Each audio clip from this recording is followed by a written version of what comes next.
Question is for the Premier. Today is Equal Pay Day. In Ontario, the gender wage gap is an unacceptably high 30%.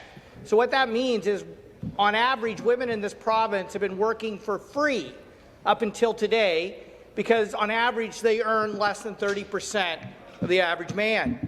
The wage gap's even higher for women of colour at 40 to 46%. Experts say that pay transparency is a key tool to addressing the wage gap.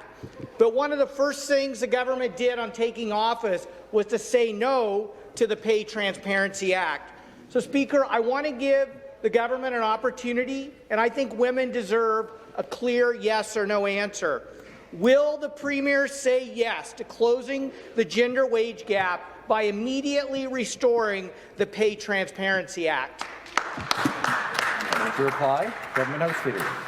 Mr. Speaker, look, I could say this. I appreciate that today's a day that we focus, that there is a focus on that. But in this government, every day, pay equity and issues surrounding women is every day for us.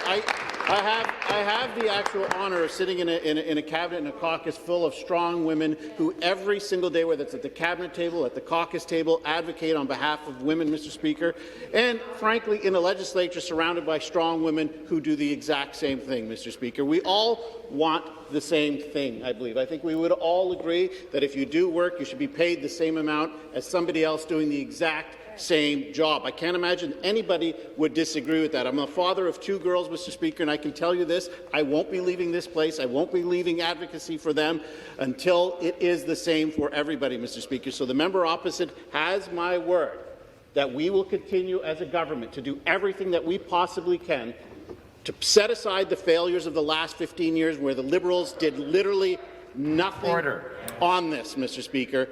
We will set that aside and we will continue to move forward because it is important to the province of Ontario for a strong Ontario with economic activity like we've never seen. We have to have women involved in that, Mr. Speaker.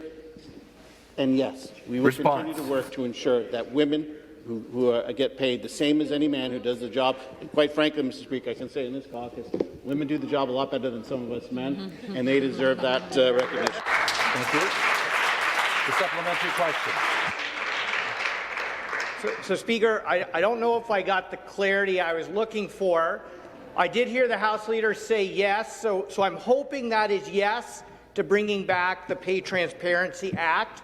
So while we're on that, let's give the government an opportunity to be really clear with women on a few other issues. Manitoba understands that early childhood educators deserve $25 an hour. Ontario doesn't seem to get that because they're saying $18 an hour. Healthcare heroes get it that by having their wages capped at 1% when inflation is at 5%, that means predominantly women frontline workers are actually taking a pay cut.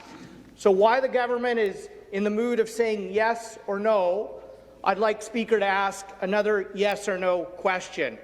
Will the government commit to paying ECEs $25 an hour, and will the government commit to repealing Bill 124 so women frontline healthcare workers can negotiate fair wages? Minister of Education.